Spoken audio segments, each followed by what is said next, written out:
tenim a la millor, anem a compartir-la en els valencians. Per tant, tenim que fer-lo lo possible i l'impossible per a que Isabel, d'ací 2 anys, no només siga la presidenta del Partit Popular, sinó que siga la presidenta de tots els valencians. Però per això...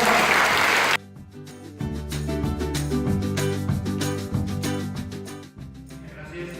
Espero que dilluns a les 10 de la nit, quan es confronta tot, això siga un clamor, no només en esta comarca, sinó en tota la província, per a que Isabel continuï sent la nostra presidenta i en aquest desig esperis de tots nosaltres i us deixe en la nostra presidenta, futura presidenta del partit i futura presidenta de la Generalitat.